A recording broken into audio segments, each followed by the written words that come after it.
মানে এখানে কি হচ্ছে, বডি আছে, বডি থেকে এয়ার বাইরে যাচ্ছে। ইনহেলেশন আর এক্সহেলেশন, এই নিয়ে ব্রিদিং। তাহলে বুঝতেই পারছো এই পুরো জিনিসটাই কারা কন্ট্রোল করছে? Controlled by muscles. কি কি মাসেলস? আমরা আসবো ধীরে ধীরে।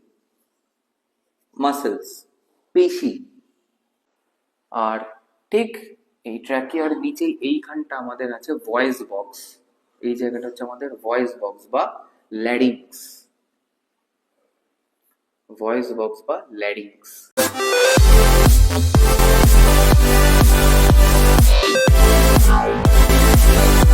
একাডেমি, আজকে তোমাদের সাথে আমরা একটা খুব ইন্টারেস্টিং টপিক নিয়ে আলোচনা করব তোমাদের ক্লাস 11 এর সিলেবাসের হিউম্যান ফিজিওলজির আন্ডারে, that is breathing and exchange of gases.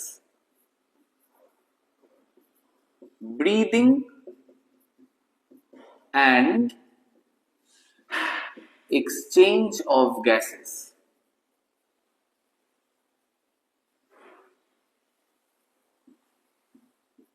তো এই চ্যাপ্টারটার বিষয়বস্তুটা কি? দেখো, এই চ্যাপ্টারে আমরা শিখবো শ্বাস প্রশ্বাসের ব্যাপারে। বা তোমরা বলতেই পারো যে শ্বাস প্রশ্বাসের ব্যাপারে আবার শেখার কি আছে? স্বাভাবিক, বলতেই পারো।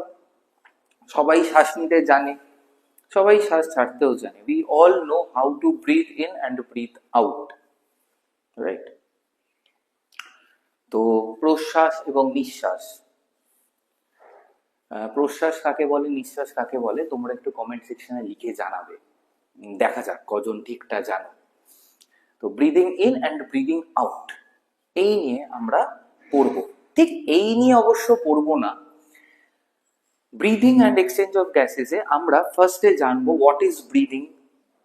ব্রিদিং এর জন্য কি কি পার্টস দরকার। আমাদের শরীর তো বিভিন্ন অর্গানস অ্যান্ড অর্গান সিস্টেমস দিয়ে তৈরি।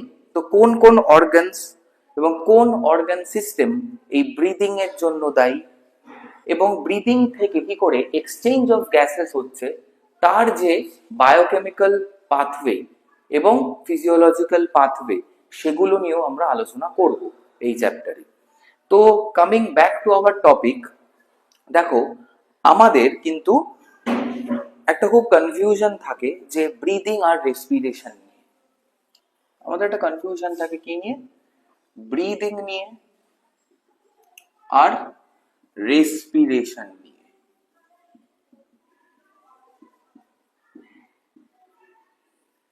ব্রিদিং নিয়ে আর রেসপিরেশন নিয়ে।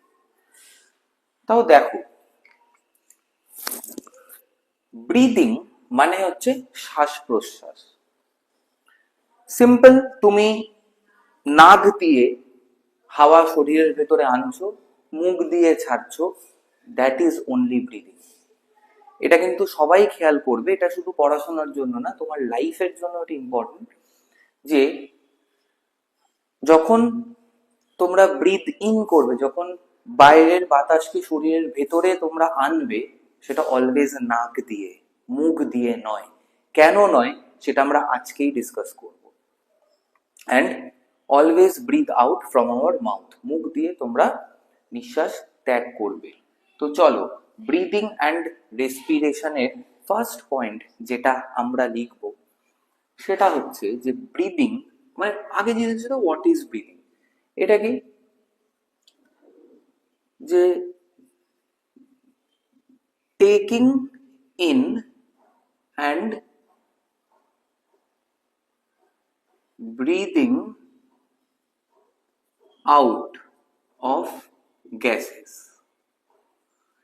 এটাকে আমরা এভাবে নাও বলতে পারি, এটাকে আমরা খুব সুন্দরভাবে একটা টার্ম ইউজ করতে পারি। এই টেকিং ইন এন্ড ব্রিদিং আউটটা আমি মুছে দিলাম, ইচ্ছা করেই মুছে দিলাম, তার কারণ আমরা এইখানে একটা সুন্দর টার্ম ইউজ করতে পারি। কি টার্ম ইউজ করতে পারি? ইনহেলেশন। মানে কি? শরীরের ভেতরে বাইরে থেকে বাতাস ঢুকছে, এই যে ইনহেলেশন। মানে কি? এয়ার কোথায় যাচ্ছে? বডিতে। আর কি? এক্সহেলেশন। মানে এখানে কি হচ্ছে? বডি আছে, বডি থেকে এয়ার বাইরে যাচ্ছে, ইনহেলেশন আর এক্সহেলেশন, এই নিয়ে ব্রিদিং। তাহলে বুঝতেই পারছো এই পুরো জিনিসটাই কারা কন্ট্রোল করছে? Controlled by muscles. কি কি মাসেলস? আমরা আসবো ধীরে ধীরে। মাসেলস, পেশি, ঠিক আছে, এরা কন্ট্রোল করছে। আর কে আর দ্বারা কন্ট্রোল হচ্ছে? আমাদের সেন্ট্রাল নার্ভাস সিস্টেম, সিএনএস দ্বারা। এই মাসেলস এবং সিএনএস এই দুজনের মেলবন্ধনেই আমরা ইনহেলেশন এবং এক্সহেলেশন দুটোই কিন্তু করতে পারছি। তাহলে ইট ইজ টোটালি টোটালি এই জিনিসটা একটা ফিজিক্যাল প্রসেস হলো। এখানে কোনো রকম বায়োকেমিক্যাল পাথওয়ে দেখতে পাচ্ছ? হ্যাঁ, অবশ্যই বায়োকেমিক্যাল পাথওয়ে আছে। এই যে সিএনএস এবং মাসেলস এর মধ্যে যে ফিডব্যাক মেকানিজমটা কাজ করছে, একে অপরের সাথে তালমিল রেখে মেলবন্ধনে যেই কাজটা করাচ্ছে, এখানে ডেফিনেটলি আছে। কিন্তু ওভারঅল এই জিনিসটা একটা যান্ত্রিক জিনিস, এটা একটা mechanical process. So we can call it as a physical process or mechanical process. তো এই গেল ব্রিদিং এর first part. Compare to this, respiration, বাংলায় তোমরা যাকে শ্বসন বলো, এটা কিন্তু টোটালি একটা কেমিক্যাল, কেমিক্যাল বলাটা ঠিক না, এটাকে আমরা বায়োকেমিক্যাল প্রসেস বলতে পারি বা ফিজিওকেমিক্যাল প্রসেসও বলতে পারি। বায়োকেমিক্যাল বলাটাই ভালো। It is a biochemical process.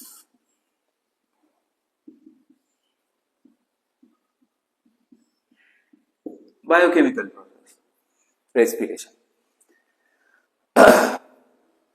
এখানে কিন্তু রেসপিরেশনে কোনো মাসেলস, নার্ভ কেউ ইনভলভ নয়। তো মাসেলস বা সিএনএস বা পিএনএস কেউ ইনভলভ নয়। এটা গেল একটা জিনিস। রেসপিরেশনে কোনো ইনহেলেশন এক্সহেলেশনের কোনো গল্প নেই। ক্লিয়ার? এটা গেল first point. Second point, breathing এ কিন্তু no ATP is produced. No ATP, কোনো এটিপি প্রোডাকশন হচ্ছে না। No ATP production in breathing, but breathing helps in ATP production. তার কারণ কি? নিঃশ্বাসের জন্য শরীরে অক্সিজেন ঢুকছে, যেটা আমাদের মাইটোকন্ড্রিয়াতে গিয়ে ওই ইলেকট্রন ট্রান্সপোর্ট চেনে হেল্প করছে টু প্রডিউস এটিপি, হেল্প করছে। বাট ব্রিদিং ইটসেলফ, এই যে তুমি ব্রিদ ইন করছো বা ব্রিদ আউট করছো, এখানে কিন্তু কোনো এটিপির কোনো তৈরি হওয়ার কোনো গল্প নেই। বাট রেসপিরেশনে এটিপি ইজ প্রডিউসড, একদম এটিপি ইজ প্রডিউসড। আর একটা জিনিস কি, হ্যাঁ, এবার অবশ্যই রেসপিরেশন কিন্তু এটিপি খরচ হয়, ব্রিদিং এও এটিপি খরচ হয়, রেসপিরেশনেও এটিপি খরচ হয়, কিন্তু ব্রিদিং এ খরচটাই হয়, তৈরি হয় কিন্তু রেসপিরেশনে। এটা মাথায় রাখতে হবে তোমাদের। আর একটা যেটা জিনিস, সেটা হচ্ছে breathing is an active process. Active process. আর respiration is an active process. আর এই যে জিনিসটা, এই ব্রিদিং এর মধ্যে কিন্তু ইনহেলেশনটা অ্যাক্টিভ প্রসেস, আর এক্সহেলেশনটা প্যাসিভ প্রসেস।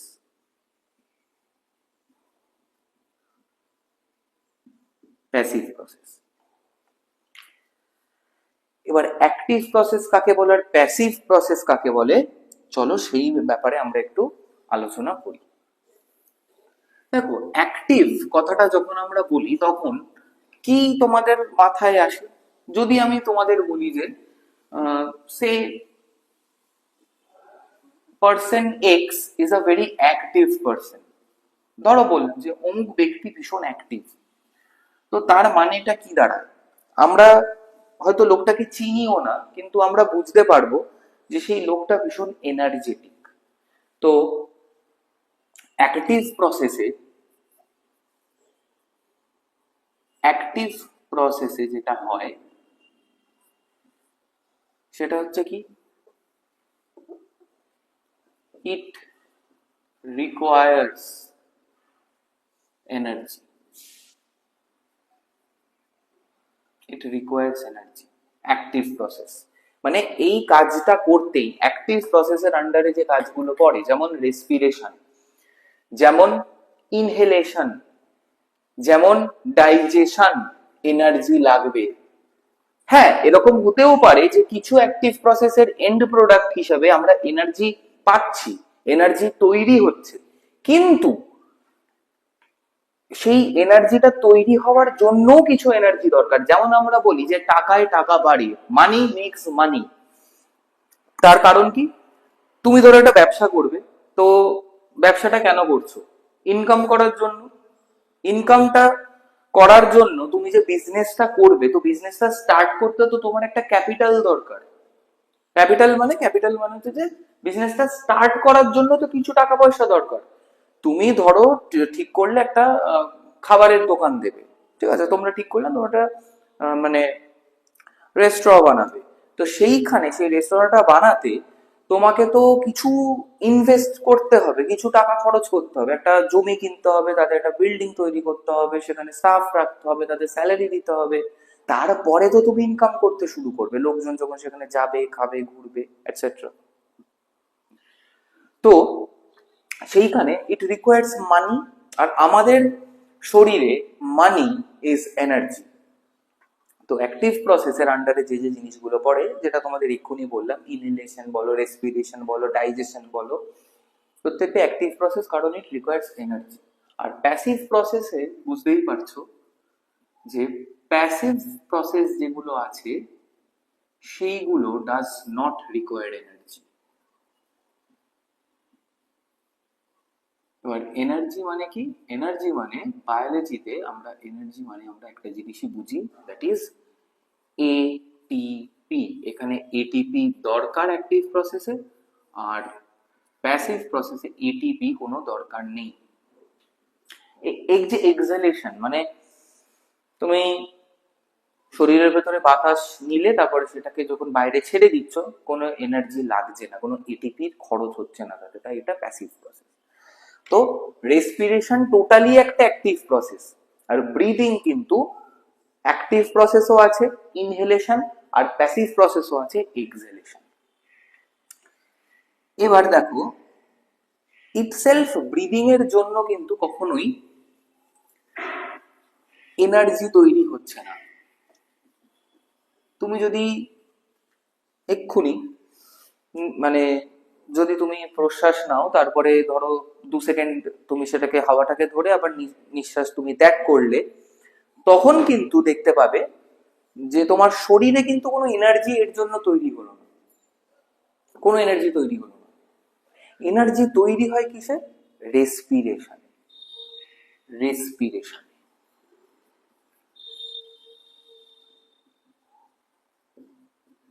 এবার রেসপিরেশনের ঘটনাটা ঘটে কি? C6H12O6 এর নাম তোমরা সবাই জানো, গ্লুকোজ। গ্লুকোজটা কি একটা 6 কার্বন মলিকিউল, তাই তো? 6টা কার্বন আছে। এইটা ভেঙে কোথায় কি তৈরি হচ্ছে? রেসপিরেশনের ফার্স্ট পার্ট হচ্ছে পাইরুভেট তৈরি হচ্ছে, তাই তো? দেখো, আমরা যখন হায়ার স্টাডি করছি এখানে এখানে কিন্তু তোমাদের মাথায় রাখতে হবে যে প্রত্যেকটা চ্যাপ্টারের সাথে প্রত্যেকটা চ্যাপ্টারের লিঙ্ক করতে হবে। লিঙ্ক করলে যে সুবিধাটা হবে সেটা হচ্ছে এই চ্যাপ্টারটা ভালো বুঝতে তো পারবেই, প্লাস প্রিভিয়াস যে চ্যাপ্টার গুলো আছে তুমি পড়ে এসছো, বা ধরো পরবর্তীকালে যে চ্যাপ্টার গুলো পড়বে, দু ক্ষেত্রেই ওগুলো তোমার মনে থাকবে। প্রিভিয়াস চ্যাপ্টার গুলো কিছুটা রিভিশনও হবে, আর নেক্সট চ্যাপ্টার গুলো তুমি যখন পড়বে তোমার একটা অলরেডি একটা বেস তৈরি হয়ে থাকবে, তুমি তাড়াতাড়ি বুঝতে পারবে।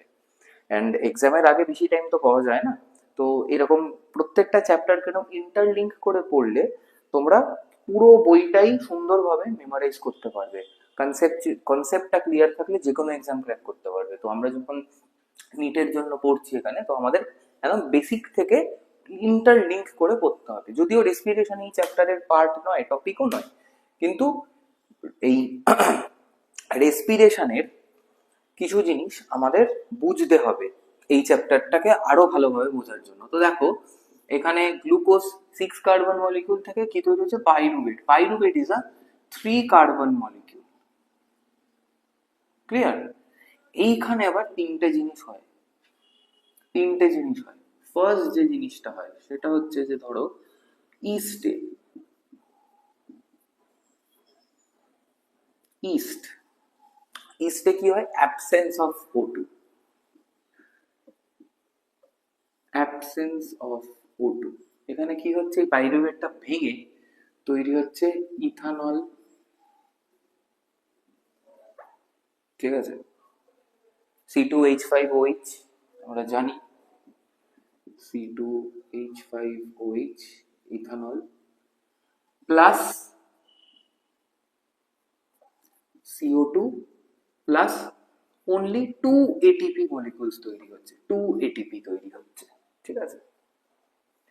আর একটা পাথওয়ে কি হচ্ছে এখান থেকে,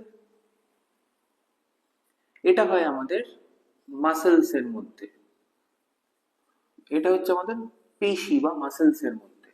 এখানে লো O2, লো O2 কনসেন্ট্রেশন, লো O2 কনসেন্ট্রেশন মানে অক্সিজেন কম আছে, এখানে কি তৈরি হচ্ছে, ল্যাকটিক অ্যাসিড মেইনলি তৈরি হচ্ছে প্লাস 2 এটিপি অফ এনার্জি তৈরি হচ্ছে। আর এই ল্যাকটিক অ্যাসিডটাই কি হচ্ছে আমাদের মাসেলের মধ্যে জমা হচ্ছে, এই ল্যাকটিক অ্যাসিডটাই কি হচ্ছে এই মাসেলের মধ্যে জমা হচ্ছে।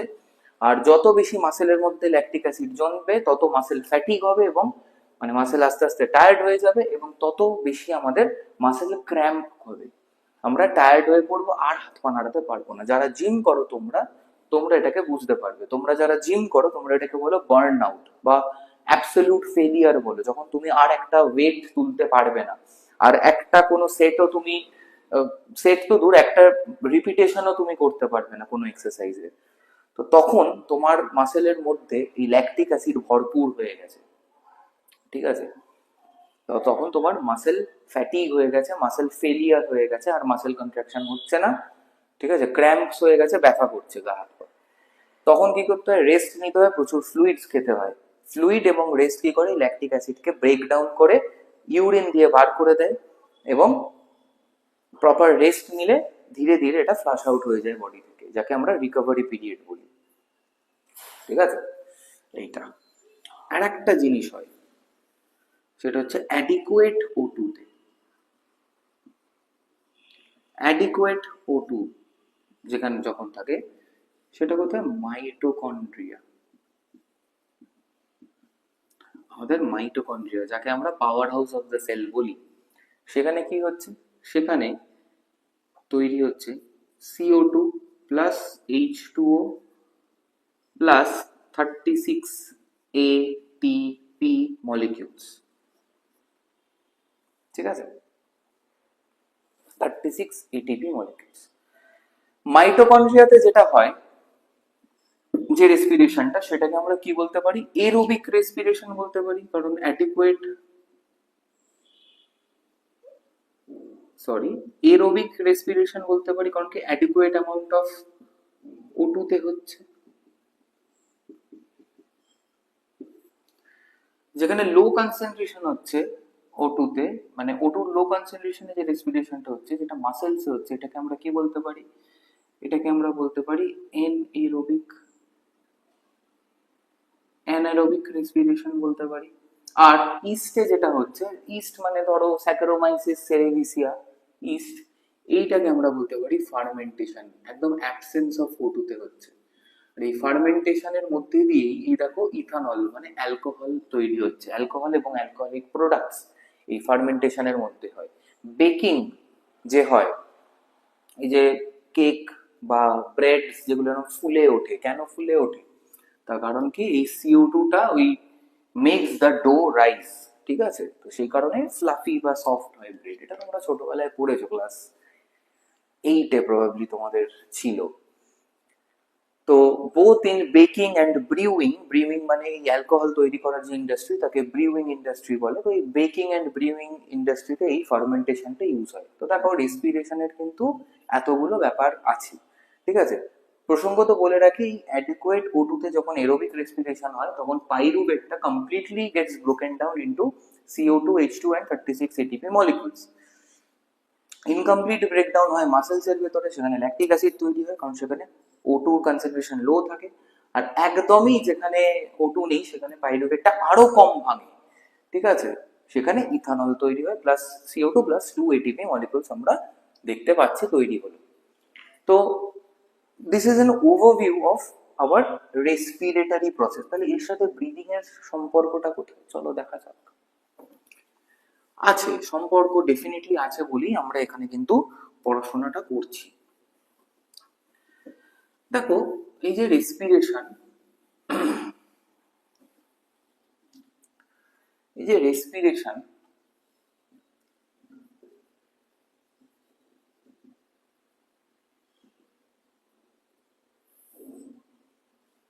এই রেসপিরেশনের কিন্তু আমরা দুটো ফেজ পাই, ঠিক আছে।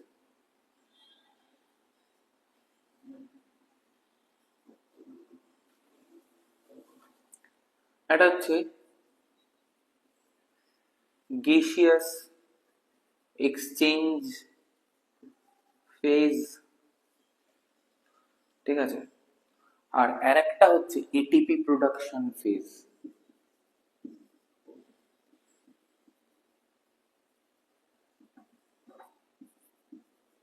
এই গ্যাসিয়াস এক্সচেঞ্জ ফেজটা মধ্যে কারা কারা আছে, অনেকে আছে। কারা কারা আছে চলো তাদের নামগুলো দেখি। ফার্স্ট হচ্ছে নস্ট্রিলস, মাউথ,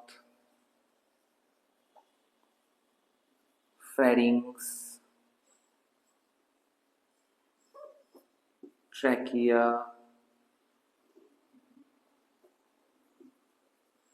ব্রঙ্কাই প্লাস ব্রঙ্কিওলস। বলছি এগুলো কি তোমাদের সবই বলছি, তোমরা অনেকে জানো এগুলো, ছোটবেলায় পড়েওছো। ট্র্যাকিয়া, ব্রঙ্কি প্লাস ব্রঙ্কিওলস, আর কি অ্যালভিওলাই,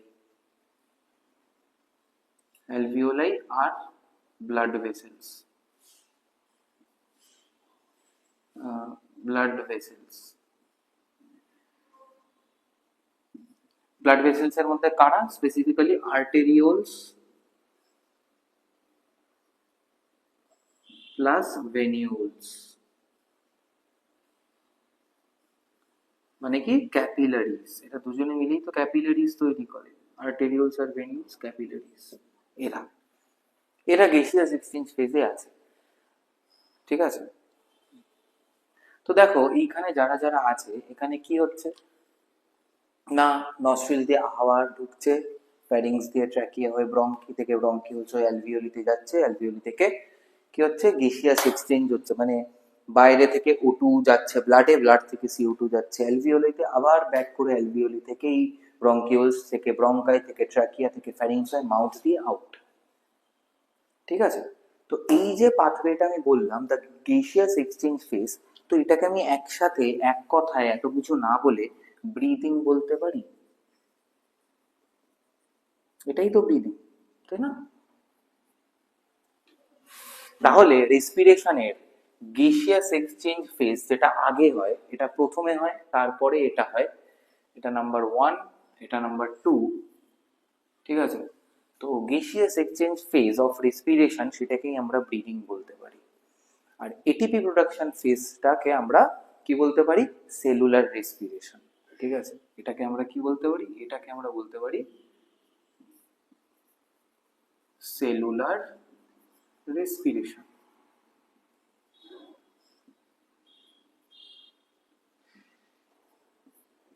সেলুলার রেসপিরেশন। তো এইটাই হচ্ছে ব্রিদিং আর রেসপিরেশনের মধ্যে কানেকশন, এটাই হচ্ছে কানেকশন। এবার এই ব্লাড থেকে জেনারেলি কি হচ্ছে, ব্লাড ক্যাপিলারিজ থেকে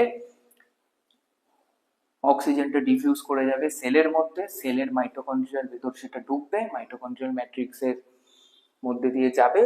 মাইটোকন্ড্রিয়ার ভেতরে তোমরা জানো এটিপি প্রোডাকশন হয় থ্রু ইলেকট্রন ট্রান্সপোর্ট চেন আর ইটিসি হয়ে আমরা এটিপি তৈরি করছি। এই গেল রেসপিরেশন আর ব্রিদিং এর রিলেশন। এইবার দেখো ব্রিদিং এ আসবো, কারণ চ্যাপ্টারটার নামে breathing and exchange of gases. তো ব্রিদিং বা এক্সচেঞ্জ অফ গ্যাস কি দিয়ে হয় না, রেসপিরেটরি সিস্টেম দিয়ে হয়। ব্রিদিং সিস্টেম কিন্তু না, নাম হচ্ছে রেসপিরেটরি সিস্টেম। তার কারণ এক্ষুনি তোমরা শিখলে যে আমাদের শরীরে রেসপিরেশনের দুটো ফেজ আছে, একটা হচ্ছে গ্যাসিয়াস এক্সচেঞ্জ ফেজ আর একটা হচ্ছে এটিপি প্রোডাকশন ফেজ। তো গ্যাসিয়াস এক্সচেঞ্জ ফেজটাই তো ব্রিদিং। তো গ্যাসিয়াস এক্সচেঞ্জের জন্য যে অর্গানস গুলো আছে, যা যার নাম লিখলাম এক্ষুনি, তারা প্রত্যেকে কি তৈরি করে? রেসপিরেটরি সিস্টেম তৈরি করে। তো রেসপিরেটরি সিস্টেম কিন্তু বিভিন্ন অ্যানিমালে বিভিন্ন রকম। আর রেসপিরেটরি সিস্টেমের মধ্যে অ্যাকচুয়ালি দুটো ভাগ থাকে, একটা হচ্ছে রেসপিরেটরি সিস্টেম যে পুরো জিনিসটা কন্ট্রোল করছে, আর অ্যাকচুয়াল গ্যাসিয়াস এক্সচেঞ্জ যে জায়গাটা থেকে হচ্ছে তাকে আমরা বলতে পারি রেসপিরেটরি সারফেস বা রেসপিরেটরি টুল। তাহলে বিভিন্ন অ্যানিমালে বিভিন্ন রকমের রেসপিরেটরি সিস্টেম আছে, রেসপিরেটরি সারফেস আছে। আগে আমরা সেটা জানবো, তারপরে আমরা হিউম্যান রেসপিরেটরি সিস্টেমে প্রবেশ করব। তাহলে চলো অ্যানিমাল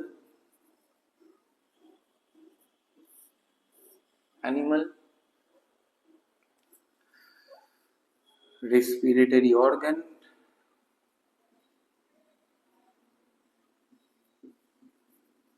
আচ্ছা, এইভাবে না করে আমরা আরেক ভাবেও করতে পারি। দেখো, যে কোনো অ্যানিমাল তো সে কোথাও একটা থাকে, জলে, স্থলে, অন্তরিক্ষে, কোথাও তো একটা থাকে।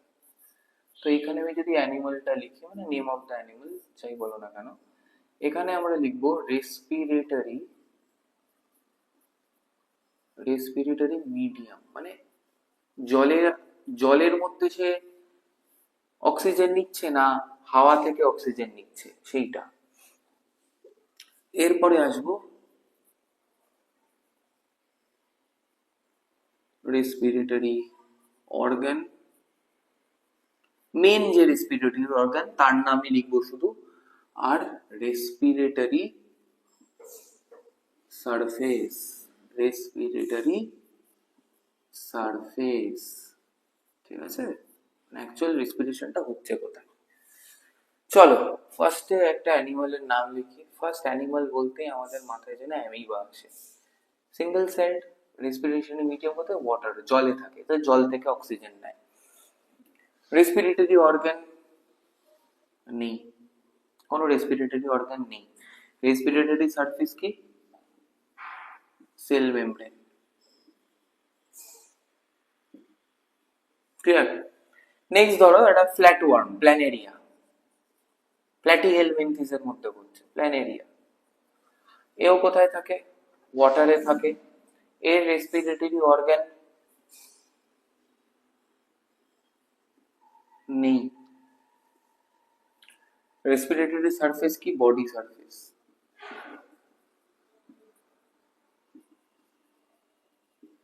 চলো এবার আমাদের সবার প্রিয় ইনসেক্টস, পোকামাকড়। রেসপিরেটরি মিডিয়াম কি? অবশ্যই এয়ার, এয়ার। ঠিক আছে, বাতাস থেকে নেয় এর অক্সিজেন। রেসপিরেটরি অর্গান কি? ট্র্যাকিয়া। আর সারফেস কি? ট্র্যাকিওলস। তাই একে আমরা এই ক্ষেত্রে ইনসেক্টদের ক্ষেত্রে আমরা বলতে পারি এদের ট্র্যাকিওলার রেসপিরেশন হয়, ট্র্যাকিওলার রেসপিরেশন। এই টার্মগুলো কিন্তু ইম্পর্টেন্ট। নেক্সট, ফিশ, ওয়াটার, অবশ্যই। রেসপিরেটরি অর্গান কি? গিলস। আর সারফেস কি? Gill plates, Gill plates. ঠিক আছে, নেক্সট আসবো অ্যামফিবিয়ান্স। অ্যামফিবিয়ান্স, এদের কেসটা ইন্টারেস্টিং। এরা যখন ইনিশিয়ালি থাকে ট্যাডপোল অবস্থায় তখন ওয়াটার, তারপরে অ্যাডাল্ট হলে এয়ার, তো এই ট্রানজিশনটা হয়। তো ওয়াটারে যখন থাকে তখন এরা কি করে? এরাও গিলস দিয়ে নেয়। আর এদের রেসপিরেটরি সারফেস কি? গিল ফিলামেন্টস। ঠিক আছে, এয়ার হলে এরা অনেক ভাবে নিতে পারে, একটা হচ্ছে body surface, moist body surface. ওয়াটারের মধ্যেও এটা হয়, এয়ারেও করে, প্লাস লাংস তৈরি হয়। ঠিক আছে, তখন সারফেসটা আমরা কিছু তখন কি হয়, তখন বডি সারফেস যখন থাকে তখন রেসপিরেটরি সারফেসটা হয়ে যায় স্কিন, আর লাংস যখন নিঃশ্বাস নেয়, লাংস দিয়ে যখন নিঃশ্বাস নেয় তখন সেটা হয়ে যায় অ্যালভিওলি। মনে রাখবে গিলস দিয়ে যে রেসপিরেশনটা হয় তাকে একসাথে আমরা বলতে পারি ব্র্যাঙ্কিয়াল,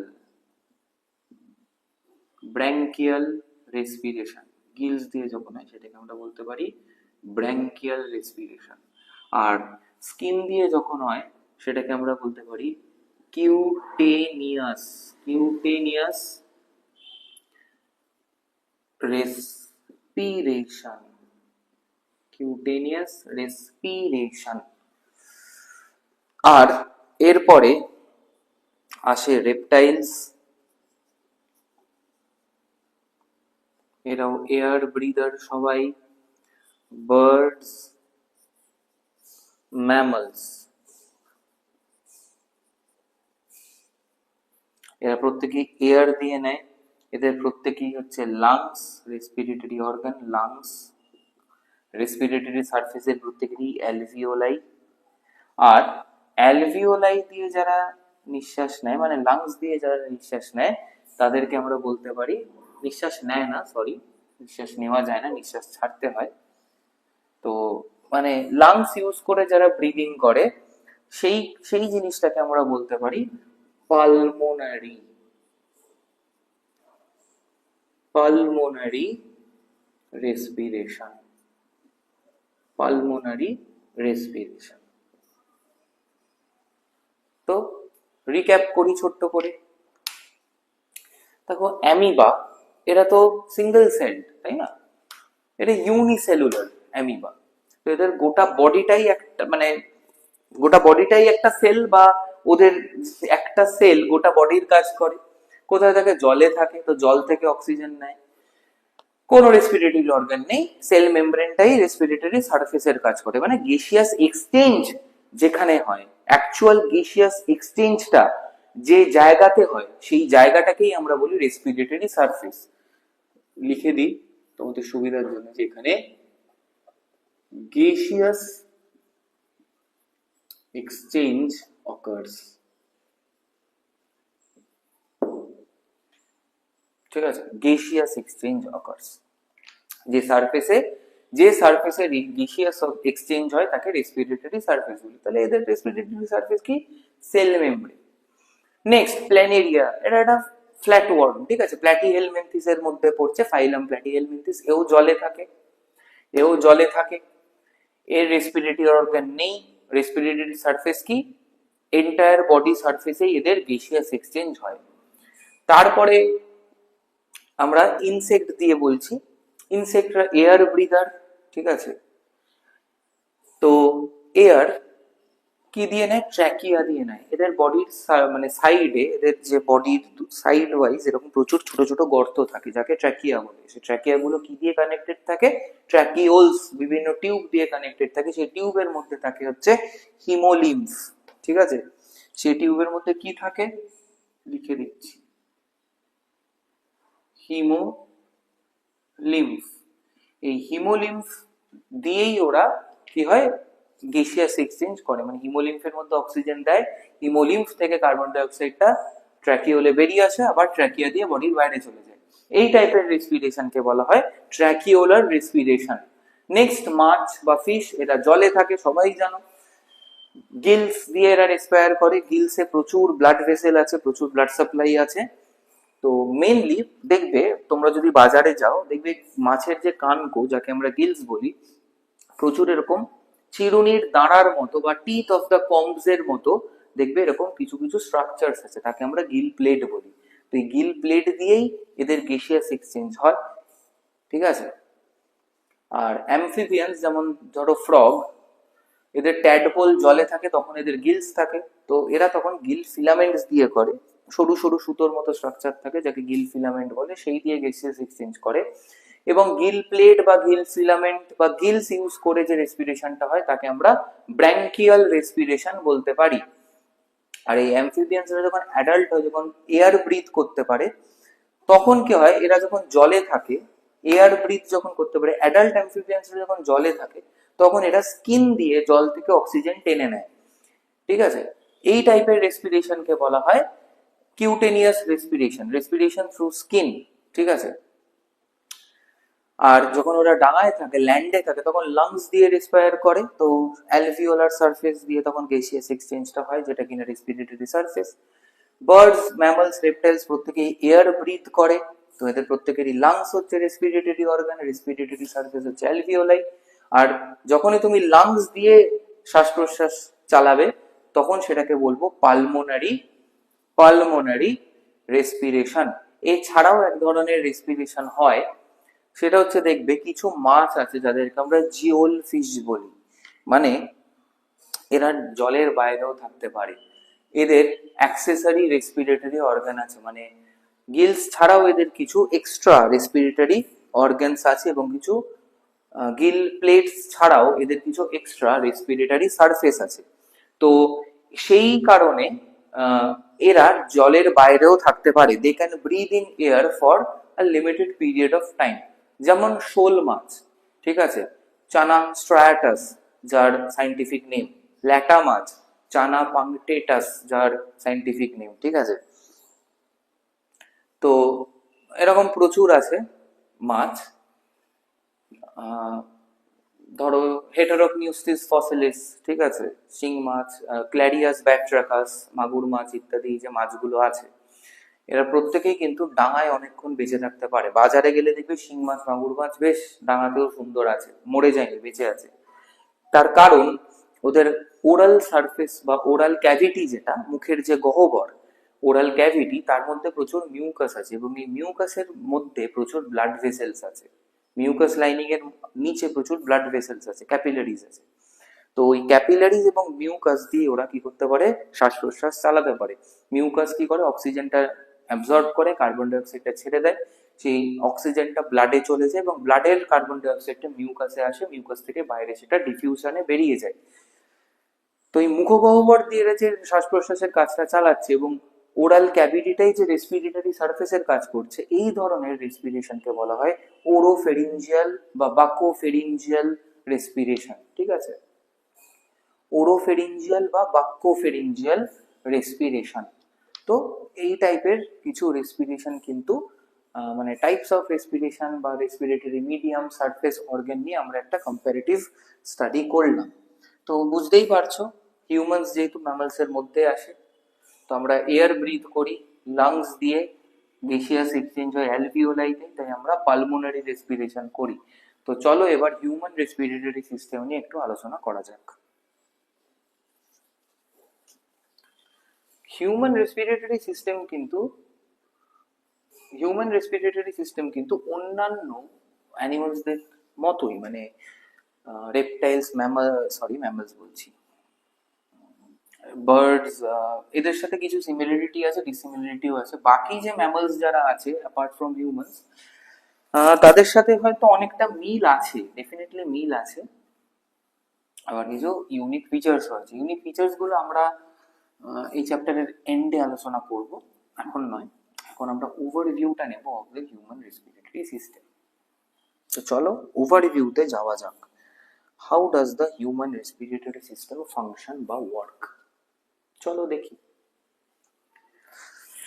দেখো, তোমরা যদি চার্টটা মনে করো বা যদি ভুলে যাও, প্রসঙ্গত বলে রাখি, আমার ক্লাসে যখন তোমরা বসবে, যখন ভিডিওস গুলো দেখবে, তখন হাতের কাছে টেক্সট বুকটা খোলা রাখবে, এনসিইআরটি টেক্সট বুক, ঠিক আছে, খোলা রাখবে, তার কারণ নিটের কোয়েশ্চেন এনসিইআরটি থেকেই হয়। এবার এনসিইআরটি তে সবকিছু দেওয়া থাকে না, এক্সট্রা যে জিনিসগুলো সেগুলোই আমরা এই ক্লাসে আলোচনা করি। তো একটা কিছু লুজ শিটস নেবে, পেন নেবে, তো ক্লাস চলতে চলতে নোট ডাউন করবে, যেগুলো বোর্ড ওয়ার্ক করি না আমরা এই চ্যানেলে, প্রত্যেকটা তোমাদের সাবজেক্টে যে ক্লাস হয়, প্রতিটা সাবজেক্টের যারা রেসপেক্টেড ফ্যাকাল্টিজ আছেন, তোমরা যারা ফলো করো, তোমরা কিন্তু অবশ্যই একটা পেন পেপার নিয়ে ক্লাসে বসবে, এই নোটস গুলো বানাবে, ঠিক আছে। বইতেও জায়গা থাকলে পাশে পাশে ছোট ছোট করে লিখে রাখবে, তার কারণ এনসিইআরটি বা তোমাদের টেক্সট বুকসে সবকিছু থাকে না, আমরা কিছুটা বাইরে থেকেও বলি, সেগুলো জানলে তোমাদেরই ভবিষ্যতে সুবিধা হবে, এই কম্পিটিটিভ এক্সামস গুলোতে তোমাদের ভীষণ হেল্প হবে। তো চলো, হিউম্যান রেসপিরেটরি সিস্টেমের যে পার্টস গুলো বলেছি, আই এম শিওর তোমাদের মনে আছে, মনে না থাকলে একটু জাস্ট রিমাইন্ড করে দেখে নেবে। আমি আবার বলছি, তার কারণ এখন আমরা ওভারভিউতে ঢুকছি হিউম্যান রেসপিরেটরি সিস্টেম। তো দেখো, স্টার্টস উইথ একটা রাফ যদি ডায়াগ্রাম করি, this is your nose, this is your, একটু বড় করে আঁকি, this is your mouth. Okay, তো মাউথের মধ্যে দিস ইজ ইয়োর কি, এটা তোমার নোজ, এইটা কি নস্ট্রিল, ঠিক আছে, নস্ট্রিল। তো আমাদের পেয়ার্ড নস্ট্রিল আছে, বা দুটো নাসা ছিদ্র আছে, পেয়ার্ড নস্ট্রিল আছে। এটা অবভিয়াসলি তোমার মাউথ। ওকে, মাউথ। এখানে তোমার টিথ অ্যান্ড তোমার প্যালেট আছে, এখানেও তোমার টিথ অ্যান্ড তোমার প্যালেটস, ম্যান্ডিবলস আছে ইত্যাদি, রাইট। এখান থেকে এই যে নিজেল ক্যাভিটি এবং এই যে ওরাল ক্যাভিটি, এই যে নিজেল ক্যাভিটি এবং এই যে ওরাল ক্যাভিটি, এই সবটা ইউনাইট করে যে জায়গাটা তৈরি হলো, যে কমন যে জায়গাটা তৈরি হলো, এটাকে আমরা বলতে পারি ফ্যারিংস। ফ্যারিংস দিয়ে কিন্তু এয়ার অ্যান্ড ফুড দুটোই পাস করে, common passage of air and food, লিখে দিই। ফ্যারিংস is common pathway for air and food. Clear, I guess? Common pathway for air and food. ফ্যারিংসটা এরকম নামছে, নেমে ফ্যারিংসটা দুদিকে ভাগ হচ্ছে, ঠিক আছে, দুদিকে ভাগ হচ্ছে। এই দিকে একটা ওপেনিং আর এই দিকে একটা ওপেনিং। এই ওপেনিংটা যেখানে যাচ্ছে,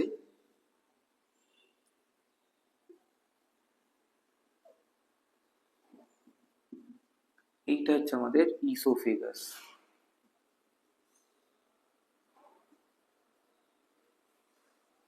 ফুড পাইপ।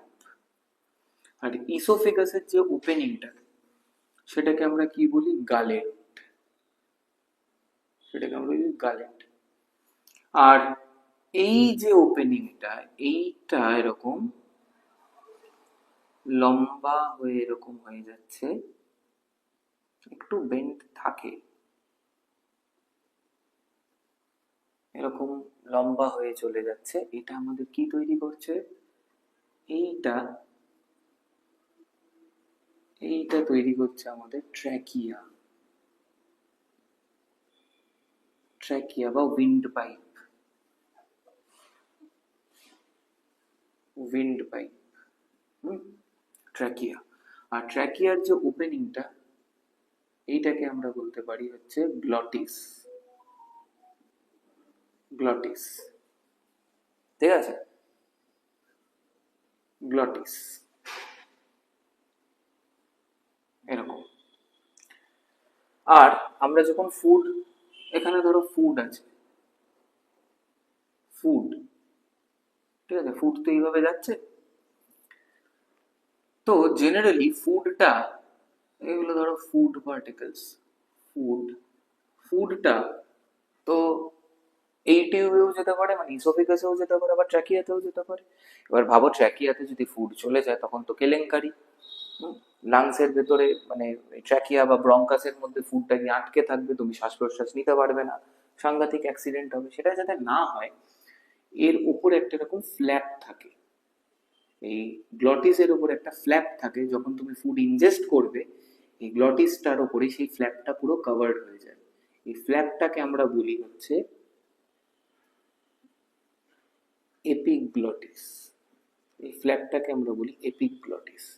আর যখন ফুড খাচ্ছ না তখন এই এপিগ্লটিসটা খোলা থাকে, মানে যখন তুমি নিঃশ্বাস নিচ্ছ তখন এই এপিগ্লটিসটা খোলা থাকে, আর যখন তুমি খাবার খাচ্ছ তখন এই এপিগ্লটিসটা বন্ধ থাকে, ট্র্যাকিয়াকে সিল করে দেয়। তাই আমাদের বলা হয় খাবার সময় কথা না বলতে বা ফোন দেখতে দেখতে বা টিভি দেখতে দেখতে না খেতে। তার কারণ আমরা যদি টিভি বা ফোনে এমন কিছু দেখি which makes us excited, which makes us thrilled, তখন কি হয়, তখন আমাদের ব্রিদিং রেট বেড়ে যায়। তখন কি হবে, তখন ব্রিদিং রেটটা বেশি রাখার জন্য এপিগ্লটিস খুলে যাবে, গ্লটিস ওপেন থাকবে, সেখানে ফুড ঢুকে তোমার সাংঘাতিক বিষম খেতে পারো তুমি।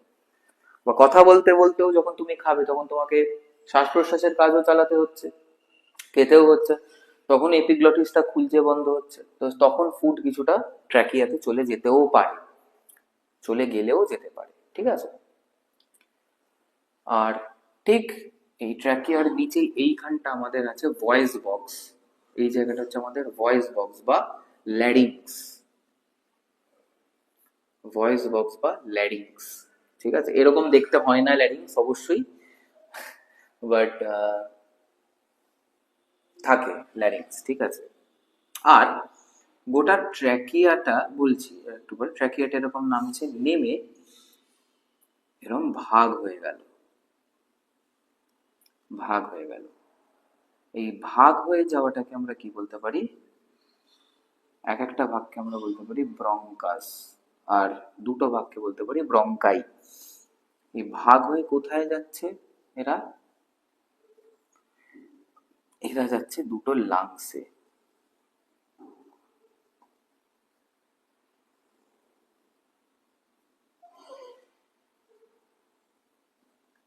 দুটো লাংসে।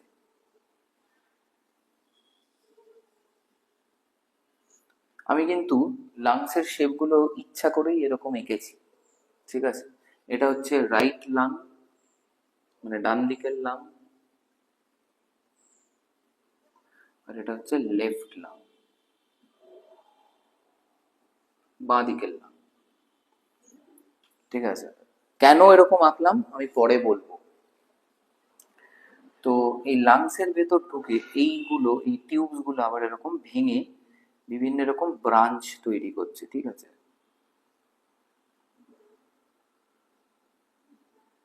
এরকম ব্রাঞ্চ তৈরি করছে, ঠিক আছে। এরকম এখানেও তাই, দুটো লাংসেই তাই, এরা এরকম প্রচুর এরকম ব্রাঞ্চেস তৈরি করছে।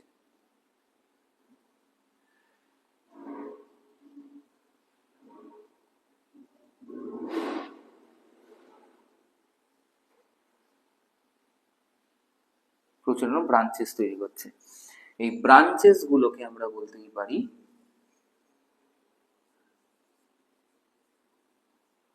ব্রঙ্কিওলস, ব্রঙ্কিওলস ব্রাঞ্চেস গুলোকে। আর এই ব্রঙ্কিওলস এর এন্ড টার্মিনাল গুলোতে এরকম আঙুরের থোকার মতো কিছু স্ট্রাকচারস আছে, ঠিক আছে, যেটা আমাদের রেসপিরেটরি সারফেস, যেগুলোকে আমরা বলতে পারি অ্যালভিওলাই, অ্যালভিওলাই, ঠিক আছে, যেটাকে আমরা বলতে পারি অ্যালভিওলাই। এবার এই ট্র্যাকিয়ার উপরে এরকম সি শেপড কার্টিলেজিনাস রিংস থাকে, এগুলোতেও থাকে সি শেপড কার্টিলেজিনাস রিংস। এবার সি শেপড রিংস, ঠিক আছে, এগুলোকে আমরা বলতে পারি সি শেপড কার্টিলেজিনাস রিংস। এবার সি শেপড রিং কেন, দেখো সি শেপ মানে কি, সি শেপ মানে এইরকম না, মানে এই জায়গাটা ইনকমপ্লিট থাকলো। এবার রিং বলতে আমরা বুঝি কি কমপ্লিট একটা সার্কেল, তাই তো, আমরা রিং বলতে বুঝি এরকম, এটা সি শেপ রিং এইরকম। যেমন ধরো আমার হাতের এই ঘড়িটা, এটা আমার হাতের পুরো গোল করেই আছে, তাই না, আমার হাতের ডরসাল সারফেসেও আছে, আমার হাতের ভেন্ট্রাল সারফেসেও আছে, রাইট। ডরসাল, ভেন্ট্রাল, আপার, লোয়ার, দুটো সারফেসেই ঘড়িটা এরকম রিং এর মতো করে আছে। বাট ট্র্যাকিয়াতে কি থাকে, সামনের দিকটা এরকম থাকে রিং এর মতো, বাট পিছন দিকটা এরকম ফাঁকা থাকে, খোলা থাকে। ওয়াই? দেখো, ট্র্যাকিয়ার ঠিক পেছনেই কে আছে? ট্র্যাকিয়ার ঠিক পেছনেই কে আছে? ইসোফেগাস। তো ভাবো এখানে ফুড ঢুকলো, ঠিক আছে? তো ফুড যখন ঢুকলো এখানে, ধরো এরকম একটা ফুড পার্টিকেল ঢুকলো, তো এর কারণে ইসোফেগাসটা এরকম ফুলে যায়, ঠিক আছে? এরকম ফুলে যায়। যদি ক্লোজড রিং থাকতো, ক্লোজড কার্টিলেজিনাস রিং থাকতো ট্র্যাকিয়ার আশেপাশে, তখন কি হতো? এরকম ট্র্যাকিয়ার রিং এরকম আছে পুরো ক্লোজড, ইসোফেগাসটা পুরোপুরি এরকম খুলতে পারতো না, চওড়া হতে পারতো না, তখন খাবারটা গিলতে পারতো না, সোয়ালো করতে পারতো না, পেরিস্টলসিসে প্রবলেম হতো। বাট সিন্স যেহেতু পেছনের দিকটা এরকম খোলা, তো ট্র্যাকিয়ার এই সাইডটা কি, ট্র্যাকিয়ার ট্র্যাকিয়ার যে নিচের দিকটা ভেন্ট্রাল সারফেসটা সেটা পুরো ওপেন থাকছে। তো তার ফলে কি, ইসোফেগাসটা ফুলে গেলেও এই এই গ্যাপটার মধ্যে এরকম ঢুকে ট্র্যাকিয়াটাকে একটু পুশ করতে পারে, ট্র্যাকিয়াটাকে একটু পুশ করতে পারে, ঠিক আছে? ইসোফেগাসটার এক্সটেন্ড হওয়ার জায়গা আছে, ট্র্যাকিয়াটাকে একটু পুশ করতে পারে, করে পেরিস্টলসিস হয়ে খাওয়াটাকে নামিয়ে দিতে পারে। তোমরা দেখবে যখন তোমরা অতিরিক্ত খাও, যাকে আমরা বলি গলা অবধি খাওয়া, হ্যাঁ মানে কি, মানে আর গিলতে পারছো না, তখন দেখবে হঠাৎ করে শ্বাসকষ্ট হচ্ছে, বেশি খেলে দেখবে শ্বাসকষ্ট হচ্ছে। তার কারণ কি, বা খুব বড় পিস যখন তুমি গেলো দেখবে তোমার শ্বাস নিতে অসুবিধা হচ্ছে, কারণ বড় পিস যখন তুমি গিলছো তখন তোমার ইসোফেগাসটা ফুলে গিয়ে এই ট্র্যাকিয়াকে পুশ করছে, প্রেসার দিচ্ছে, ট্র্যাকিয়াটা তখন ন্যারো হয়ে যাচ্ছে, সরু হয়ে যাচ্ছে। তার ফলে কি হচ্ছে, অ্যাডিকুয়েট এয়ার তোমার শরীরের ভেতরে ঢুকতে পারছে না, তাই তোমার একটু ব্রিদিং ডিফিকাল্টি মতো ফিল হয়। তো এই C shaped hyaline cartilaginous rings কি করে, ওই ক্ল্যাম্পের কাজ করে, ট্র্যাকিয়াকে তার নিজের পজিশনে হোল্ড করে রাখে, keeps the trachea upright, fixed and stops it from collapsing. এবার কার্টিলেজের যখন কথাই উঠলো, দু রকমের কার্টিলেজ, একটা হচ্ছে হাইলাইন কার্টিলেজ আর একটা হচ্ছে ইলাস্টিক কার্টিলেজ। ইলাস্টিক কার্টিলেজ কোথায় থাকে? টিপ অফ দ্য নোজে থাকে, আর নাকের ওপরের এই পোর্শনটায় কিন্তু বোনসের সাথে যে কার্টিলেজটা থাকে তাকে হাইলাইন কার্টিলেজ বলে। টিপ অফ নোজে ইলাস্টিক কার্টিলেজ থাকে। আমাদের যে এক্সটার্নাল ইয়ার আছে, এই যে ইলাস্টিক কার্টিলেজ দিয়ে তৈরি। এবার ইলাস্টিক কার্টিলেজ দিয়ে তৈরির কারণটা হচ্ছে যে to some degree of mobility রাখার জন্য। না হলে ভাবো ছোটবেলায় তোমরা যারা কানমোলা খেয়েছো, যদি এটা হাইলাইন কার্টিলেজ দিয়ে তৈরি হতো তখন কি হতো, এরকম কেউ ঘোরাতো, ভেঙে বেরিয়ে যেত, ড্যামেজ হতো, ঠিক আছে? সেটা যাতে না হয়, এটা ওকে, এগুলো ব্যাপার। আর কি দেখো, ট্র্যাকিয়াটা এই যে ব্রঙ্কাইতে ভেঙে যাচ্ছে, এই যে পয়েন্টটা থাকে, এই জায়গাটা এক্স্যাক্টলি কোথায় জানো? এই যে পয়েন্টটা, এই পয়েন্টটা আমাদের হচ্ছে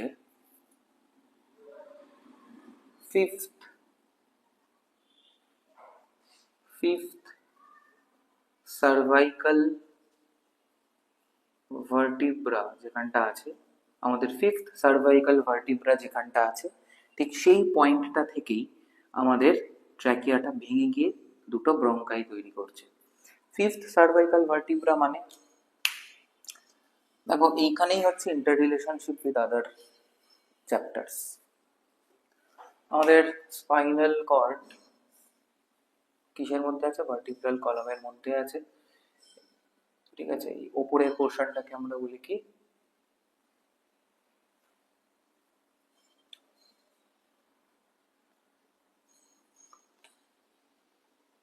সরি, ফিফথ সার্ভাইকাল নয়, এক্সট্রিমলি সরি। এই যে ট্র্যাকিয়া যে পয়েন্টটা থেকে ভেঙে দুটো ব্রঙ্কাসে আলাদা হয়ে যাচ্ছে, এটা হচ্ছে ফিফথ থোরাসিক ভার্টিব্রা থেকে, ফিফথ থোরাসিক ভার্টিব্রা থেকে। দেখি উপরের রিজিয়নটা হচ্ছে সার্ভাইকাল রিজিয়ন, সার্ভাইকাল রিজিয়ন, এখানে 7টা ভার্টিব্রা থাকে, তারপরে থাকে হচ্ছে এই থোরাসিক রিজিয়ন যেখানে 12টা ভার্টিব্রা থাকে, ঠিক আছে? এই T1, T2, T3, T4, T5, ঠিক আছে? এটা 1 2 3 4 5, এই যে T5 এই রিজিয়নটার এইখানটা থেকেই আর কি এই ট্র্যাকিয়াটা ভেঙে দুদিকে এরকম বেরিয়ে যাচ্ছে দুটো ব্রঙ্কাসে, ঠিক আছে? সো ফিফথ থোরাসিক ভার্টিব্রা যেখানটা আছে ফিফথ থোরাসিক ভার্টিব্রার রিজিয়ন থেকেই আমাদের ট্র্যাকিয়াটা ভেঙে দুটো ব্রঙ্কাইতে ডিভাইড হয়ে যাচ্ছে, রাইট? আর বলছি যখন এটা বলেই দিই, সার্ভাইকাল থোরাসিক, তারপরে হচ্ছে লাম্বার, তারপরে হচ্ছে স্যাক্রাল, লাস্ট হচ্ছে ফিউজ টেল বোন, সেটা হচ্ছে কক্সিক্স। ঠিক আছে, এর বোনসের সংখ্যা বলে এখন আমি সময় নষ্ট করব না, জাস্ট মনে রাখবে ফিফথ থোরাসিক যে ভার্টিব্রা, সেইখান থেকে আমাদের ট্র্যাকিয়ার ব্রাঞ্চিং হয়ে গিয়ে দুটো ব্রঙ্কাই তৈরি হচ্ছে, আর ব্রঙ্কাইয়ের সিঙ্গুলার ফর্ম হচ্ছে ব্রঙ্কাস। তো এটা গেল ওভারভিউ, এইটা গেল ওভারভিউ। তো এইবার আমরা ধীরে ধীরে from the nostrils and the nasal cavity, ঠিক আছে, এই যে এটা হচ্ছে নেজাল প্যাসেজ, নেজাল প্যাসেজ, এটা হচ্ছে আমাদের ওরাল প্যাসেজ, নেজাল প্যাসেজ আর ওরাল প্যাসেজ। তো তো জেনারেলি এবার দেখো রেসপিরেটরি সিস্টেম এই যে আমি আঁকলাম, হ্যাঁ এই যে আমি আঁকলাম, এর কিন্তু দুটো ভাগ আছে।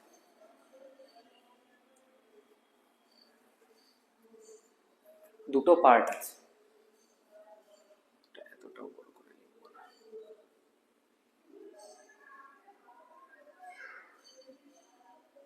এর দুটো পার্ট আছে, ঠিক আছে।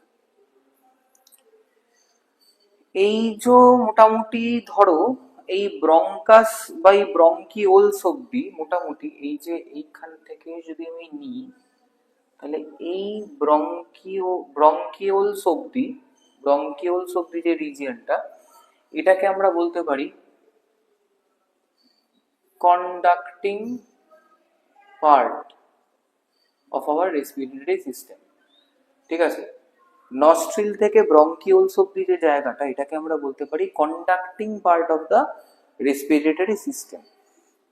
আর এই যে অ্যালভিওলি বলে রাখি, এখানে অ্যালভিওলি যে আছে, অ্যালভিওলির সাথে প্রচুর blood vessels connected,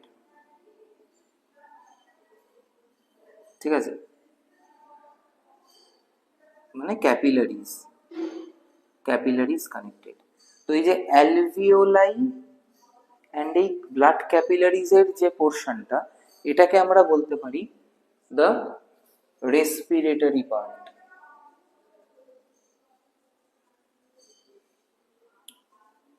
respiratory part, কারণ কি এই কন্ডাক্টিং পার্টে কোনো রকম গ্যাসিয়াস এক্সচেঞ্জ হয় না, জাস্ট কন্ডাকশন বা ট্রান্সমিশন অফ দ্য এয়ার হয়, ঠিক আছে, conduction and transmission of the এয়ারই শুধু হয়। কিন্তু এই অ্যালভিওলাই এবং এই ক্যাপিলারিজে অ্যাকচুয়াল গ্যাসিয়াস এক্সচেঞ্জটা হয়, এবং এই গ্যাসিয়াস এক্সচেঞ্জটাই কিন্তু ফার্স্ট পার্ট বা first chapter of cellular respiration. তাই অ্যালভিওলাই অ্যান্ড ব্লাড ক্যাপিলারিজকে আমরা বলতে পারি রেসপিরেটরি পার্ট। তাহলে হিউম্যান রেসপিরেটরি সিস্টেমকে আমরা ব্রডলি দুটো ভাগে ভাগ করতে পারি। একটা হচ্ছে কন্ডাক্টিং পার্ট, যাতে কি আছে, নস্ট্রিলস যেটা নোজের মধ্যে আছে, মাউথ, ফ্যারিংস যেটা common passage of air and food, glottis that is the opening of our trachea, epiglottis একটা মাস্কুলার ফ্ল্যাপ যেটা গ্লটিসকে কভার করে, তারপর হচ্ছে ট্র্যাকিয়া, এপিগ্লটিসের নিচে থেকে আবার ল্যারিংস যাকে আমরা বলি ভয়েস বক্স। আচ্ছা, ভয়েস বক্স নিয়ে যখন বলছি একটা ছোট্ট কথা বলে দিই, পুরুষদের বা ছেলেদের ভয়েস বক্স মেয়েদের থেকে অনেক মোটা হয়। ছোটবেলায় দুজনেরই ভয়েস বক্সের থিকনেস মানে ওয়ালের থিকনেস মোটামুটি সেম থাকে, বাট আফটার পিউবার্টি ছেলেদের শরীরে টেস্টোস্টেরন প্রডিউস হয় অনেক বেশি পরিমাণে মেয়েদের তুলনায়। তো সেইখানে কি হচ্ছে, এই ল্যারিংসের ওয়ালটা অনেক মোটা হয়ে যাচ্ছে।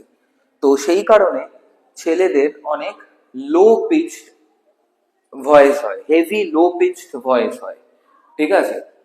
আর মহিলাদের যেহেতু টেস্টোস্টেরন অতীব অল্প পরিমাণে শরীরে তৈরি হয়, তো সেই জন্য ওদের ভয়েস বক্সটা অনেক পাতলা হয়, wall of the larynx is much thinner in women. তো সেই কারণে women have high pitched shrill voice, ঠিক আছে? তো টেস্টোস্টেরনের এফেক্ট কিন্তু শুধুমাত্র আমাদের রিপ্রোডাক্টিভ অর্গানসে এরকম নয়, টেস্টোস্টেরনের এফেক্ট কিন্তু বোনসে, মাসেলসে, নার্ভসে, আমাদের মাইন্ডে, in fact even in our respiratory সিস্টেমেও কিন্তু আমরা দেখতে পেলাম। যদিও ভয়েস বক্সের রোগা হওয়া মানে থিন ওয়ার্ল্ড ভয়েস বক্স, যেটা কিনা ফিমেলসে আছে, বা মেলসদের থিক ওয়ার্ল্ড ভয়েস বক্স, এর ওপরে কিন্তু রেসপিরেশনের কোনো ব্যাপার নেই, কন্ডাকশন অফ এয়ারের সাথে এর কোনো সম্পর্ক নেই, বাট স্টিল বলে দিলাম যাতে তোমাদের মাথায় থাকে এই জিনিসটা, ঠিক আছে? Larynx is over voice box. টেস্টোস্টেরনের প্রভাব কিন্তু এই ল্যারিংসের ওপর আছে, যে কারণে পুরুষ এবং মহিলা দুজনের গলার স্বর আলাদা রকমের হয়। তারপরেই আমরা এই ল্যারিংস থেকে আস্তে আস্তে আমরা দেখতে পাচ্ছি কার্টিলেজিনাস রিংস থাকে, শুরু হয়ে গেছে এখান থেকেই মোটামুটি, ঠিক আছে? কার্টিলেজিনাস রিংস আছে। তারপরে এই যে C shaped hyaline cartilaginous rings থাকে ট্র্যাকিয়াকে সাপোর্ট দেওয়ার জন্য। ট্র্যাকিয়া ফিফথ থোরাসিক ভার্টিব্রা যেখানে আছে, সেখান থেকে দুটো ভাগে ভাগ হয়ে দুটো ব্রঙ্কাই তৈরি করছে, ঠিক আছে? দুটো ব্রঙ্কাই তৈরি করছে, and each bronchus enters the respective right lung and left lung, ঠিক আছে? রাইট ব্রঙ্কাস রাইট লাংয়ে ঢুকবে, লেফট ব্রঙ্কাস লেফট লাংয়ে ঢুকবে। লাংসের ভেতর গিয়ে কি হচ্ছে? লাংসের ভেতর গিয়ে ব্রঙ্কাই গুলো ভেঙে যাচ্ছে, ভেঙে গিয়ে ব্রঙ্কিওলস তৈরি করছে, এবং ব্রঙ্কিওলসের একদম এন্ড টার্মিনালে আছে কিছু sac like structure, thin walled sac like structure, পাতলা দেওয়াল বা পাতলা পর্দা বিশিষ্ট একটা স্যাক বা থলের মতো কিছু স্ট্রাকচারস আছে, যাদের আমরা অ্যালভিওলাই বলছি, যেটা কিনা আমরা যারা ম্যামলস তাদের এটা হচ্ছে প্রাইমারি রেসপিরেটরি সারফেস, অ্যান্ড অ্যালভিওলির সাথে অ্যাসোসিয়েটেড থাকে আর্টেরিওলস অ্যান্ড ভেনিউলস, যাদের আমরা একসাথে ব্লাড ক্যাপিলারিজ বলতে পারি। আচ্ছা, এই অবধি তো গেল। আর এই লাংসের নিচে এইখান বরাবর একটা এরকম একটা মেমব্রেন থাকে। এই মেমব্রেনটার নাম তোমরা অনেকেই হয়তো জানো। এই মেমব্রেনটার নাম হচ্ছে ডায়াফ্রাম।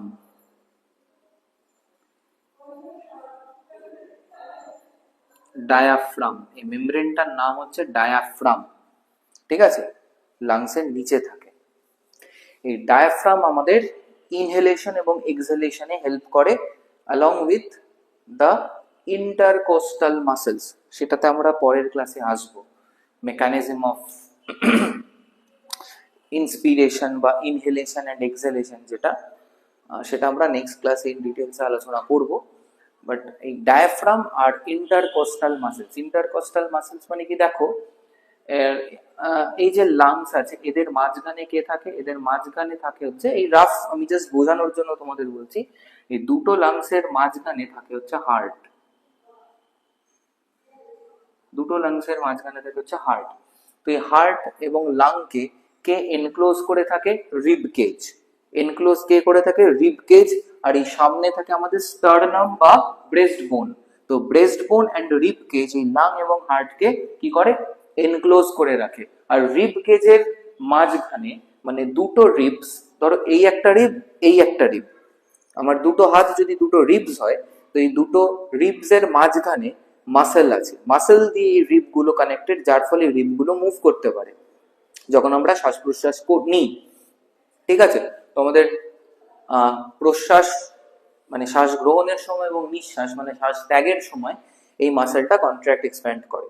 এই যে দুটো রিবের মাঝখানে যে কানেক্টিং মাসেলসটা আছে, এটার নাম হচ্ছে ইন্টারকস্টাল মাসেলস। এটার নাম হচ্ছে ইন্টারকস্টাল মাসেলস। তো এই diaphragm along with intercostal muscles helps us to breathe in and breathe out.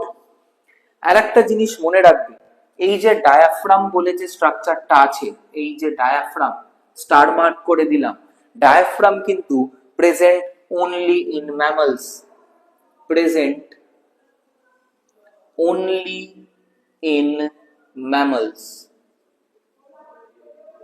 present only in mammals. স্তন্যপায়ী প্রাণী যেমন হাতি, গন্ডার, মানুষ, বাঘ, সিংহ ইত্যাদি, শুধু এদেরই ডায়াফ্রাম আছে। এছাড়া পাখি, সরীসৃপ, উভচর মানে অ্যামফিবিয়ান, রেপটাইলস, বার্ডস, এদের কারুরই কিন্তু ডায়াফ্রাম নেই। বাকি অ্যানিমালসদের মানে অ্যাপার্ট ফ্রম ম্যামলস সবারই কিন্তু ট্র্যাকিয়া, ব্রঙ্কাই, লাংস, অ্যালভিওলাই সব আছে, ডায়াফ্রাম নেই, ডায়াফ্রামটা ওদের নেই।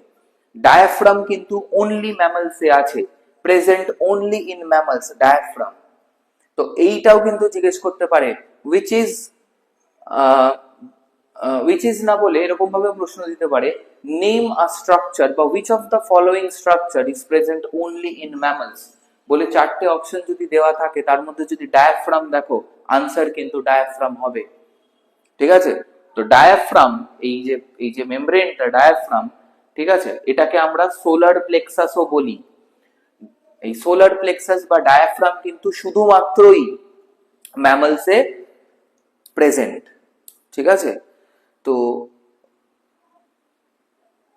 যদিও এই ডায়াফ্রামটা আমাদের কন্ডাক্টিং পার্ট বা রেসপিরেটরি পার্ট কোনোটার মধ্যেই পড়ছে না, বাট বলে দিলাম স্টিল। আচ্ছা, তো কন্ডাক্টিং পার্টের ব্রঙ্কাইল ব্রঙ্কিওলস অব্দি এলো, তারপরে অ্যালভিওলি আর ক্যাপিলারিজ নিয়ে আমাদের হচ্ছে, যেটা আমাদের অ্যাকচুয়ালি রেসপিরেটরি সারফেস, সেটা হচ্ছে আমাদের রেসপিরেটরি পার্ট। তো চলো এবার আমরা ধীরে ধীরে ইন ডিটেলস এই upper portion of the conducting part, middle portion of the conducting part and end portion of the conducting part, তারপরে রেসপিরেটরি পার্ট ধরে ধরে আলোচনা করব।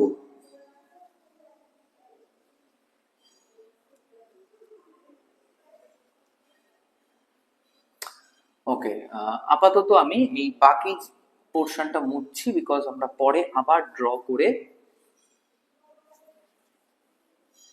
বোঝাবো। We will definitely explain.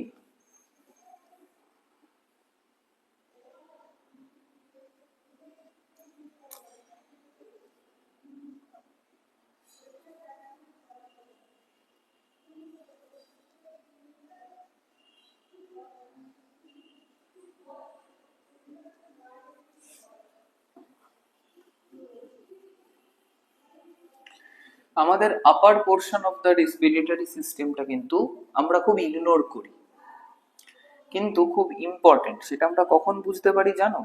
যখন আমাদের সর্দি কাশি জ্বর হয়, তখন নাকটা একটু বন্ধ হয়ে গেলে, গলাটা একটু ব্যথা ব্যথা করলে আমরা কিন্তু স্পষ্টভাবে ফিল করি যে হ্যাঁ, আমার শরীরের এই অংশটাও ভীষণ ভীষণ ইম্পর্টেন্ট আমার জন্য।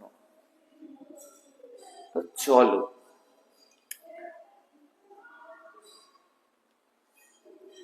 আমরা আসি first part of our respiratory system. সেটা কি? সেটা হচ্ছে আমাদের নস্ট্রিল এবং নেজাল প্যাসেজ। নেজাল প্যাসেজের মধ্যে প্রচুর হেয়ার থাকে, এরকম প্রচুর হেয়ার থাকে। কেন? এই নস্ট্রিল বা নেজাল প্যাসেজের কাজ কি?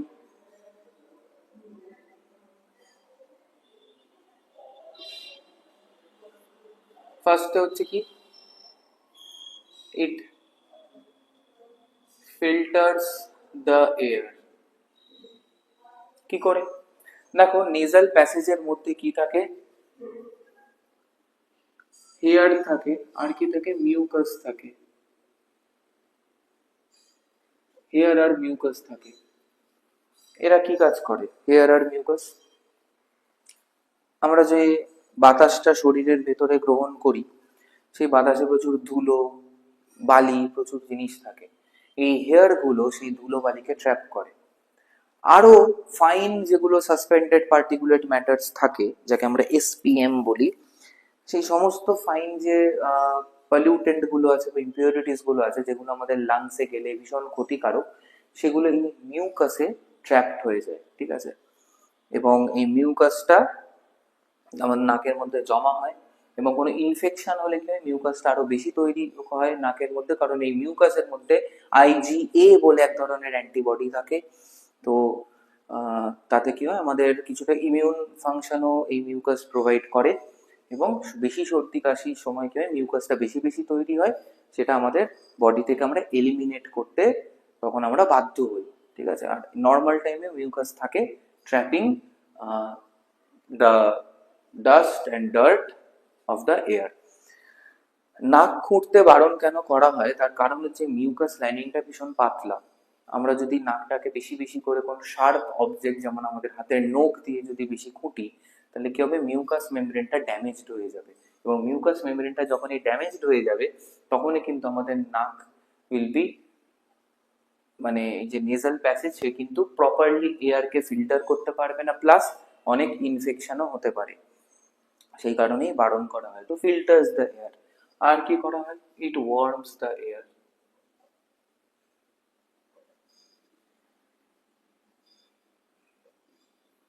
ধরো ঠান্ডার সময় যখন বাইরের বাতাস, বা এমনি সময়ও যখন বাইরের বাতাস প্রবাহিত হয়, বছরের বেশিরভাগ সময় আমাদের বডি টেম্পারেচার কত, 37 ডিগ্রি সেলসিয়াস, তাই তো?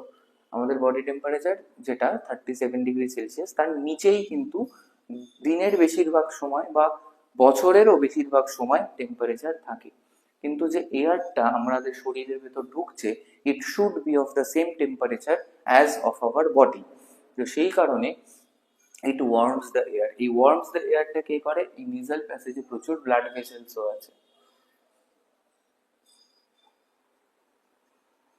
ব্লাড ভেসেলসও আছে।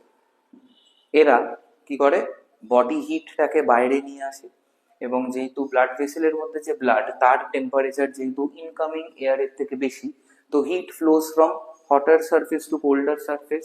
তো সেই কারণে কি হয়, সেই হিটটা ব্লাড থেকে ডিরেক্টলি ওই এয়ারে ট্রান্সফার্ড হয়ে যাচ্ছে। তো এয়ারটা তখন আমাদের বডির সেম টেম্পারেচারে হয়ে যাচ্ছে। তার কারণ কি, ততক্ষণই হিট ফ্লো হবে ব্লাড ভেসেলস থেকে এয়ারের মধ্যে যতক্ষণ না এয়ারটা আমাদের বডি টেম্পারেচারের সাথে ইকুয়াল টেম্পারেচারে আসছে, মানে কি থার্মাল হোমিওস্ট্যাসিস মেনটেন করছে বা অ্যাটেন করছে।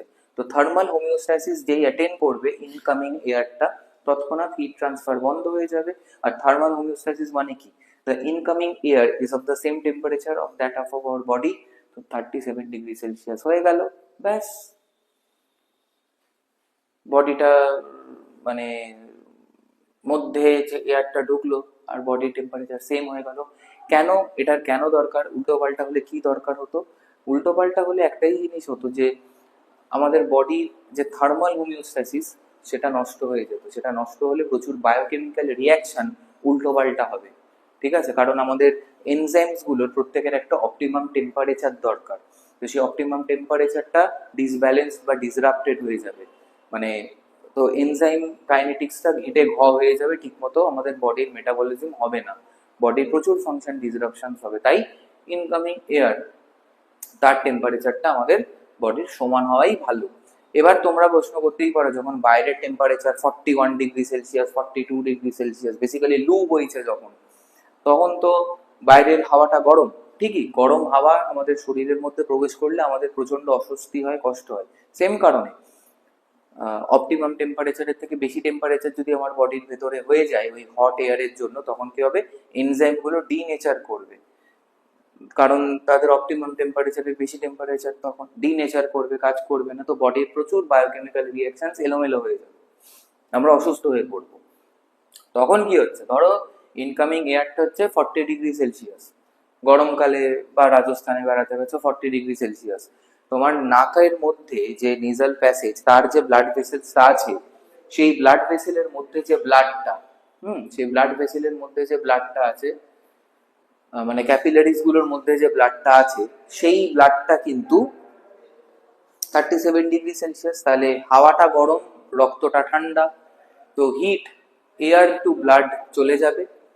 তো আলটিমেটলি কি হবে, এয়ারটা will get cooled down to 37 degree Celsius and enter the body. তাহলে ব্লাডটা যে গরম হয়ে গেল, ব্লাডটা যে 3 ডিগ্রি হিট গেইন করে মানে যে গেইন করলো, সেটা কি হবে, তখন ওই ব্লাডটাই will be rush to our skin surface, ঠিক আছে? স্কিন সারফেসে চলে যাবে, যেখানে কিনা গিয়ে সোয়েটিং এর মাধ্যমে ও কুল ডাউন হবে, মানে ব্লাডের টেম্পারেচারটা আবার নর্মালি ফিরে আবার বডির ভেতরে চলে আসবে।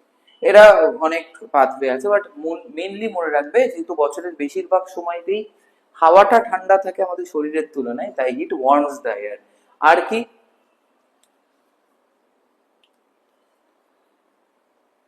হিউমিডিফাইজ, দ্য এয়ার, মানে এয়ারটা বেশি ড্রাই হলে তাকে ময়েশ্চার দেয়, তাকে ময়েস্ট করায়, ঠিক আছে, ময়েস্ট করে।